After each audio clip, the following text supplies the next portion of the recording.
Fatia Zolukasa non mise en place. A gagné nos secteurs nyonso. A comprendre que non pour la kokanga infiltration dans mboka na biso. Faut tout se positionner derrière. Pour la faciliter commerce interne externe ça le maka et ça d'une revenu équitable que non biso to bénéficier, banque va bénéficier. Faut que na monde ngene. Parce que jusque là bateau nyonso Fatia zo travailler na bango baza batu ya Kabila. Ba ko linga teta mususu ba faire réussir mandat ya Fati au détriment ta mususu ya carrière politique ba ko baza mutu place mutu ba utaki. Il y a un monde dans le Baka, c'est Cédric. Il faut tout comme un niveau pour sacrifier ma parti politique pour sauver patrie. Toi, tu ne penses pas que non, Makabambongo Baselaka est blessé rapidement sur l'actuel chef d'État Félix. Mais à moi, que non, Naza papa. Bien que Bango Baza ba père spirituel, mais Naza papa na Bango nyonso. À cause de son attitude de mon côté, nous là tout le monde a un matin à mon sengo. Naza qui wana. Baba sango ba bimi déjà pour kota pour normalement batu nyonso ba kota ka négligé chef d'État au kota ndé ba sango ba kota na sima bino so telemi mais ba sango ba ba telemi ba kota chef d'État ya ki nanute bazaki obligé ba zelaye aya kota et puis bango ba kota le chef d'État a na président Sassou Nguesso muna j'étais là présent na moni immunité na kata moi mbali na Félix na moi na Félix ndenge azo s'excuser pas ya cardinal Ambongo na ba cardinal mususu bazaka ba faki ba tenir messe ya papa Ambongo anto nga j'étais là na mo peut-être na bon non voilà excusez-nous par après pour moi a pousser ba raison ta mususu na bona yo ka kite mais na mo daka acte on a ko skimia ko mikitisa que non est-ce que Félix est ignorant que non ba Ambongo ko zo bundisa pe côté politique c'est pas poli moi si ya mutu obengaye moi si yakala moi je comprends pourquoi tu as fait faire ça la bonne parce que Koffi Olomide n'a aucun respect d'abord pour la femme tala makambasa ba danseuse na aéroport sur Tanzanie on comprend que Koffi Olomide n'a pas une bonne moralité. Koffi Olomide a un respect pour la moi si pour ceux qui Koffi Olomide a un respect pour la moi si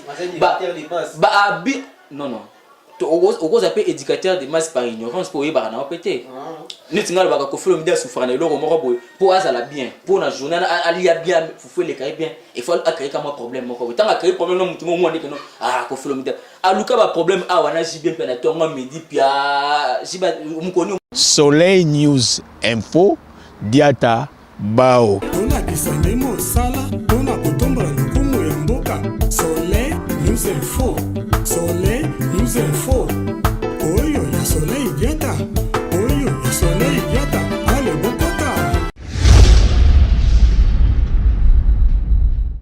Merci beaucoup na bande ko tuba ko landa biso na Soleil News et pas maman la biso Soleil Diata ba on a pesi ngote na musika mama Tina o bala ba jimena pe ba mbote na musika ba ko landa biso lelo to kosola to meka ko sala analyse na mwana mboka moko pa lo ba bien je fais kwete to sola ma union se zoli kana kata mboka na biso lelo to moni vie ba pasteur ne ko taquer pas sénateur et à vie mais c'est Kabila tout le monde peut na Koffi Olomide to kosola makambeze belé to kosola est-ce que l'élection ko zala na kata mboka na biso comportement ya ba combattre à IDPS vis-à-vis na cardinal o toujours mona makambe belé o ezo passer na kata mboka na biso to mona pe awa ba tuko tumba biloka benye par rapport à congolais na biso moko akufa ki libanda maman tout monde ngeya quand ba sabota mais le congolais vraiment conscience à côté les mains au saliboé par exemple zone ici bo tout sur la moi na mboka GFM écoute bonjour mon nom. Bonjour mon nom c'est Cédric l'artiste bonjour na baño sur la Kolandanga merci pour l'opportunité pour singa ko lekana Soleil News merci l'équipe technique mobimba yo ngapi na zarapela munanga accompagner nga partout génion bu na pesi mbote ba union so balinga ngai je ferme côté na pesi ba mbote nous avons ko sala ba analyse politique lelo situation moko monango e kende voilà situation mboka et kendara par rapport à la vision de Moutazo Kambamboka. Moi je comprends, je fais une analyse pour dire que Moutazo Kambamboka, donc l'actuel chef de l'État, Félix Antoine Tshisekedi Tshilombo, a une vision naïe, oyo, accéder à qui n'a pas pouvoir, une fois qu'il n'a pas pouvoir, n'a autant Moussamboka boy, a une mission le Kwabengi état de droit. La compréhension d'un état de droit pour naïe dans le baki social avec peuple congolais et Rosala. Ndenge zaki na c'était sur le talisani ya Congolais mon appelé que non. Moi matungo ezaya koka tomate ezaya koka ndembe ezaya koka mutupe ya tomso ezaya kokoka otali éducation ya congolais au moins que non Mona Oyo a 8 ans, Kotanga, Pena Kolikane Bonga, Pena Kilestan, 6 cm, il a une très bonne éducation. Oyo na justice congolaise a eu problème. Na Mutumoko Azata Moussou, au ministre, on a ceux qui ont ministre, on a un tort. Bah condamner ministre, on a PCP simple citoyen. Raison. Ceux qui sont simple citoyen, on a tort. Bah condamner, bah PCP ministre, raison. On n'est pas dire que non. Justice, il y a 2 poids, 2 mesures. Donc, sur le plan culturel, ou même non, culture ya mboka na biso ezonga côté kama ndenge zalaka liboso bavandi peta mususu na Mozambique bavandi peta mususu na URSS Russie actuelle ba wete peta mususu lisolo ya pe culture congolaise na biso ozomona souci oyo fatia kinango yango wana mais problème ni na côté nango ba acteur politique ba animateur non seulement ba animateur politique ba acteur politique mais mutu nyonso oya kozwa pouvoir to kozwa ebonga ya kokamba na domaine nyonso. Parce que c'est pas Félix Moutorozala ministre des Sports, c'est pas Félix Moutorozala dans le secteur de la culture, c'est pas Félix Moutorozala dans le secteur de la pêche et l'élevage. Il y a une difficulté, il y a vision et ils ont un peu de pourquoi? Parce que les animateurs comprennent nos visions. Pourquoi ne pas comprendre la vision? C'est parce que les messages qui déjà dans le régime de régime Kabila pas la vision. Sauf que par rapport à la union sacrée. oui, il y a un sacré. Union sacrée, oui. Union sacrée, c'est la vision de Moutou. Mais Moutou, a aussi la batu o bazala qui déjà batu moko boye. Exemple, c'est pas Félix Ndem comme ça battu que politicien.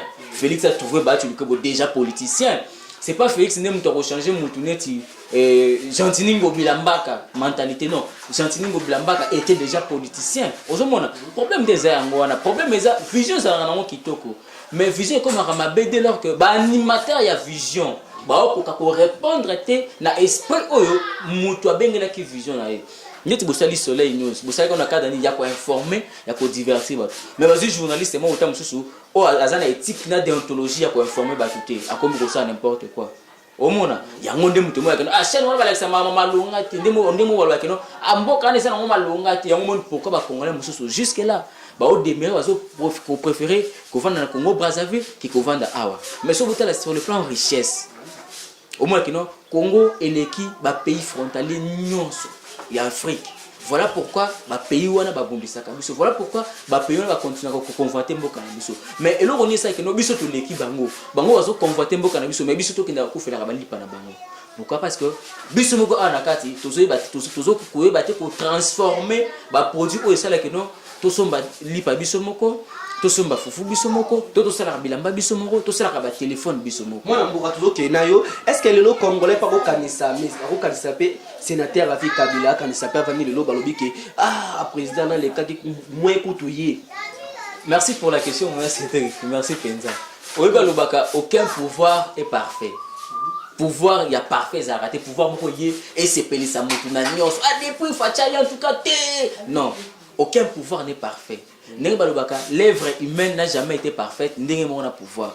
Natango ya Kabila batbanda ko kufa.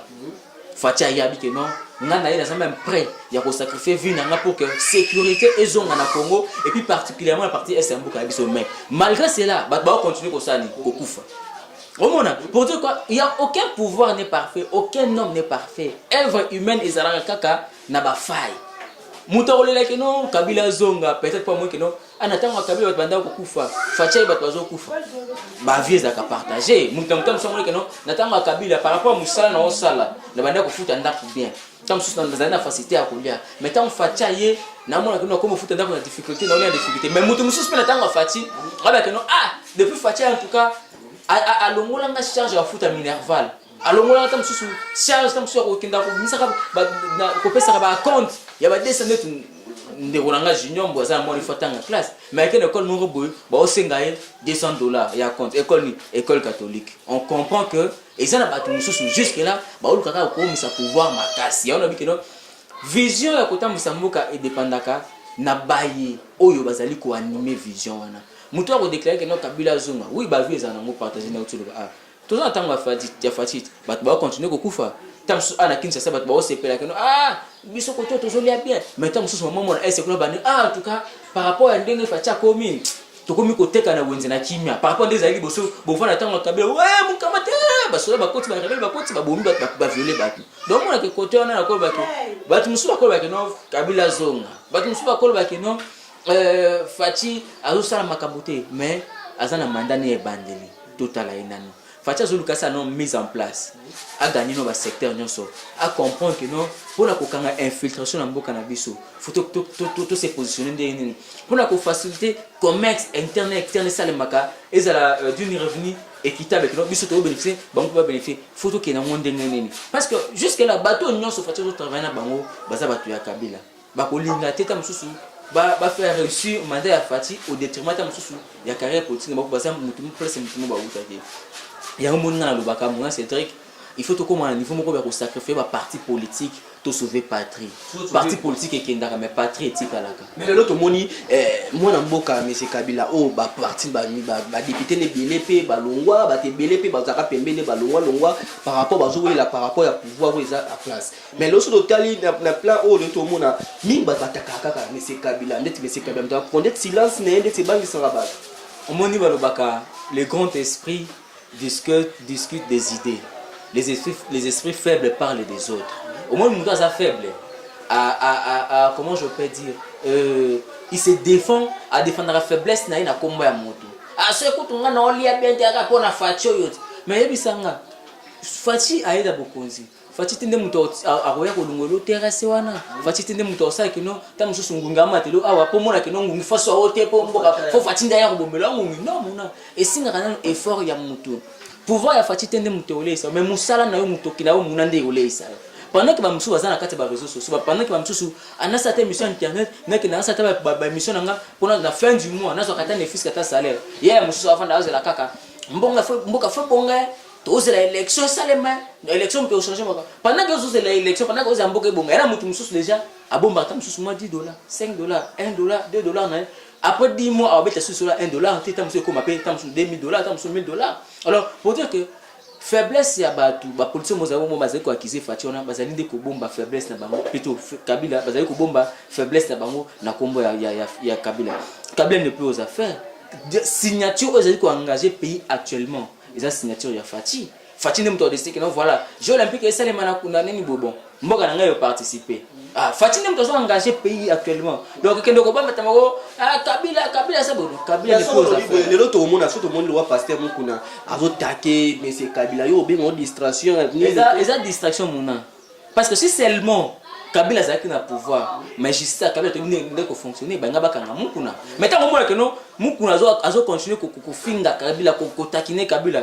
ba okanga ete ngoba nini c'est que Kabila aza susu na affaire n'était so comprendre Kabila aza susu na makasi tu so Kabila aza na makasi ndeka afunga Kabila bongo mbala moto mata msule mutu na basani bakange mais tant ozo finga Kabila mo ekeno ba okanga tu azo inquiéter te c'est économie distraction par rapport à pasteur économie distraction mona par rapport à pasteur na ko banini ngala côté bible ko kabiso baloba nini ma déjà masum déjà mutasengela ngo pardon balandela ngote bobi banaki na Kabila économie sur niveau de justice bakabo bino OK déjà makala ba bénéficiaires et ngo bani c'est que makama esani économie akala ngasko no ba c'est que économie de ce flatterie c'est que mukuna comme ça de ce flatterie au moins baza ko botisa tribalisme na mboka ça bato mutiti mukuna po katanga mo tanga revendre tel ko mais Kabila ngo asaka susu lokote Kabila kangisa susu batute mais neni mutu oyo a continuer ko faire c'est parce que azape muluba mokonza mboka za muluba c'est que ba ofinga Kabila ba ipona ko défendre pouvoir pour na ko sepelisa mushima ngo otala par rapport maman Olive osala par rapport idée à sali ya ko défendre bateau baza faible eza ONG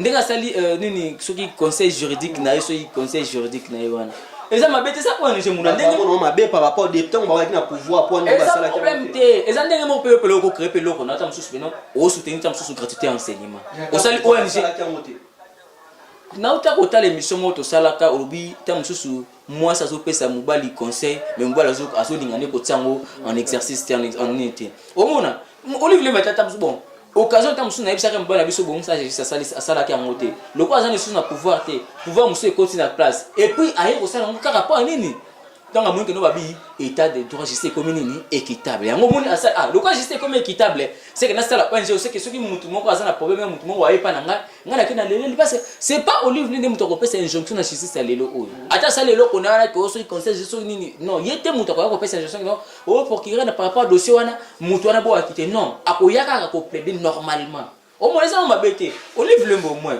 pour nanga à mon humble avis eza structure oyo eza ONG ONG ezalaka apolitique ONG indépendant na injonction politique moko te asala eloko na ye soki moto aye kosaisir keno na ata mosu na dossier moko boye babuti biso lupango eke batali ke moto wana normalement lupango eza ya bango bazongisa ye lupango bani mama Olive nde apesaki ordre lokola Kabila azalaki pouvoir non mabe ezalaki mpo nini ntango na bango injustice bandaki kosalema baimpunité bandaki kosalema il faut kasa bainitiative wana balobaka il n'est jamais trop tard pour se racheter ntango mosusu asali yango ntango mosusu mpona kolakisa mpe ke non biso tobebisaki justice lokola mokonzi ya mboka lelo Félix abongisi yango to se soumettre kaka est-ce que kofolo mide na temps oyo eza temps roya akotambala mona nini na politique eza nga take maman yango eza sorti médiatique moko biaisé arataki nini décollage na ye omona s'il faudrait koattaquer Olive Lembe azalaka kaka première dame na mboka ezalaka institution te moto azalaka institution ezalaka président de la république il faut qu'il attaque nde Kabila monde mukuna attaque Kabila na sentiment na ye moko na luyenge na ye mwasi na kala muna Cédric bakofi le ça batangi ba classe mwasi ya mutu obenga ye mwasi ya kala pourquoi na fungwa na ba parenthèse tout ça net loko autant mususu Olive Lembe na Kabila bakabwana bango déjà mais baboya kata mususu bayeba ke bakabwana yoko bete loko wana ke no mwasi ya kala et que éveiller comme temps mususu conscience ya tout temps mususu curiosité oh Kabila ko ndeni yebi ke ngana Olive to kabwana Olive atindi yebi Olive azana bandeko na zape na ba avocat na ye parce que azap quand même personnalité mboka na aza ancienne premier ministre et dans les premières dames azana batna asima oh makambo obiso to tsango na ndenga se ndeni obimisa ko obenga moi et puis c'est pas poli moi si ya mutu obenga ye moi si ya kala moi je comprends pourquoi tam su ko faire ko sala bongo parce que Koffi Olomide n'a aucun respect d'abord pour la femme. Tala makambasa ba danseuse na ye na aéroport sur Tanzanie. On comprend que Koffi Olomide n'a pas une bonne moralité. Koffi Olomide a un respect pour la moi si. Pour ceux qui Koffi Olomide a un respect pour la moi si. Non. Au gros appel éducateur de masse par ignorance pour y avoir un pété.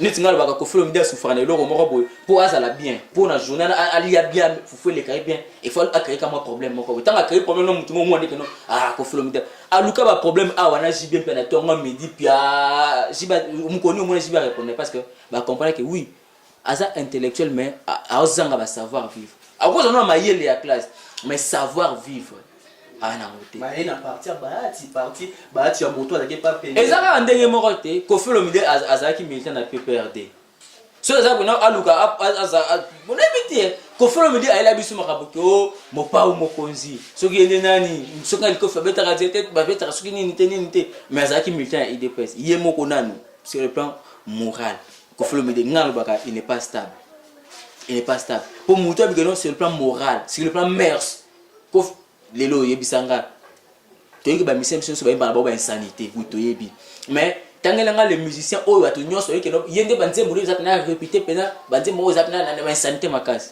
n'est-ce pas Koffi Olomide olongo na PPRD oye pas Bahati Lukwebo alors pas Bahati Lukwebo récemment l'autre hollandais a pas ministre ya miso ya culture je crois oui ministre de la culture a qui senga que non akomba ambassadeur ya culture congolais na mboka mepaya o lukanini o basculer ka mbala moko na politique o tiki mama protéger na mabe mo boete to ki pour ba bongo pour te que Koffi Olomide azana tanati mutu bo il n'est pas irréprochable yemo na ba problème même makasi Koffi Olomide na ba mboka o prenez à sérieux mutu de ba kangaye mutu da azana na ba ba casier judiciaire bébé ba a jamais postulé net Koffi Olomide il ne peut jamais postuler Koffi Olomide saka ndemo na ba Jean-Pierre Bemba azana casier judiciaire Koffi Olomide kangaye Koffi Olomide samba Koffi Olomide kota ba mangambe belé donc mutu mo ya ko poster yemo na za il n'est pas irréprochable azana ba bi belé pour yemo ça et d'abord pour la femme.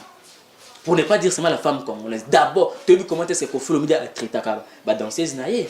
Mais le lot au monde la maman Olive a subir conséquences il y a monsieur Kabila na ba finga na ba taki ya batu balobaka derrière un grand homme se cache une grande dame. Derrière une grande dame se cache également un grand homme. Donc si ma mubali oyo engambe elombe, c'est que moi ce n'est pas elombe, ya mubali azaki elombe. Omona après aussi bien d'une manière indirecte ne tout le monde tantôt tant sous aux amours assistants Kabila au salamabe on a copié ses conseils pour au moins meilleur conseiller président de la République meilleur conseiller il y a ministre et ça moi aussi pour dossier sur les carats sur la toile bas ba mona ngo bana ba ba mona yango o ministre boye o ba mutakazaki ministre boye ba pesaki wili ba kongo ba pesaki mbonga ya enseignement aliaki yango na suka to ba biso ba journaliste to sel ba analyse to sel ba critique na suka tanga kenda kolala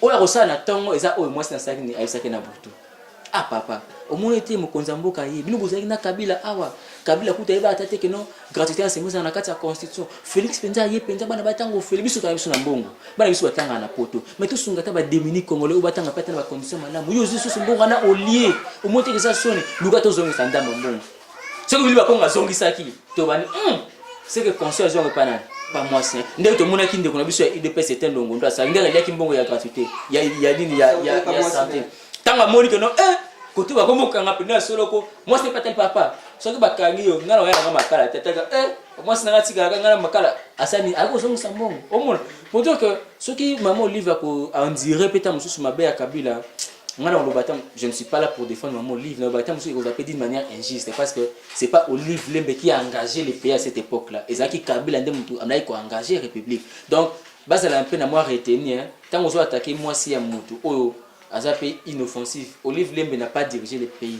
Azaki jamais au bourgmestre Tonani. Azaleka simple première dame, c'est tout. Merci. Merci d'être venu aussi sur la émission. Par rapport à vie, à des comportements, il y a Barté, il y a IDPS par rapport à nos hommes Nabango, lit Nabango, par rapport à AB Ambon, au Bagenda pour menacer, tout le monde a Nani Nambujima, il faut na Oba Panza, qui est le banni place 1. Place 1, non, on va sur IDPS. Félix. Tu sais que tu Chulombo, notre président Lobaki Ango, je n'ai pas remporté cette victoire seule. Je ne suis pas le président, il y a parti politique Morobo. Je ne suis pas le président, il y a tribu Morobo. Je ne suis pas le président, il y a regroupement Morobo. Je suis le président du Congo et des Congolais. Pour dire quoi? Pouvoir à Félix et protéger IDPST.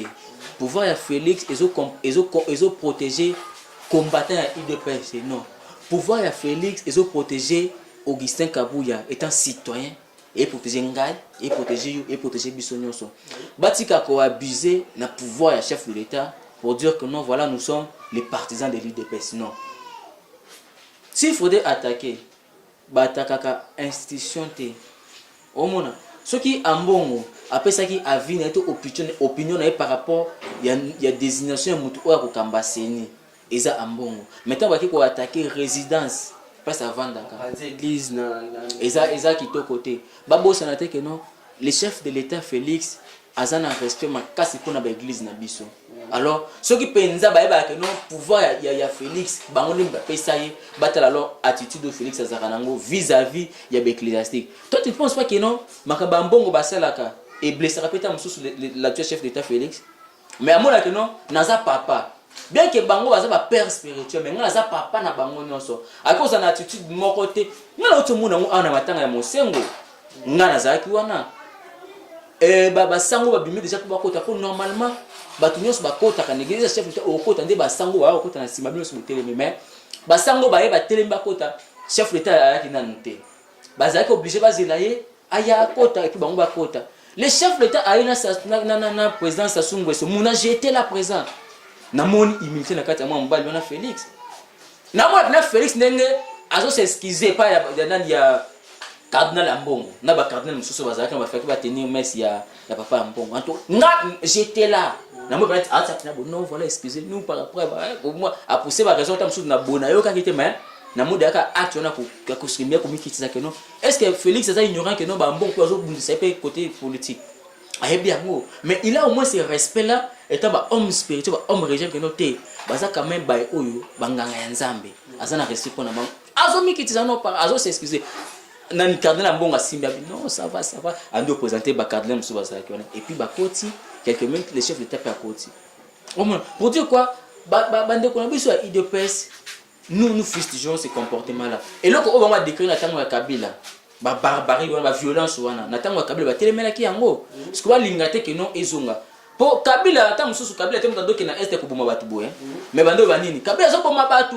ndenge mo pima ba osala et comme nini que non Félix azo boma sabatu Félix Félix azo sala que non ba violer batu makamba osala wana à tort ou à raison et go sa nini et ko ya na mutu ya nani ya chef de l'état alors va sauver honneur ya pouvoir ya Fachi pour que Bakongo se bas sepela. Tout au monde va secrétaire na bango Augustin Kabuya. Alors ba tenir ba propos mo sepela ça qui ba touté, ba kende ko saisir justice, a kende ko répondre. Donc pour dire que non chef de l'état na biso président Félix a mon IDPS alors qu'il y a une impunité zéro. Il faut comprendre le quoi na. Batika va comportement sinon tu à tort ou à raison et coucou na mtu anani ya chef de l'état. Merci moi la mort aussi na biso est-ce élection kozala par rapport à vino mo na ndenge to ke non, élection pour ezala et c'est une procédure.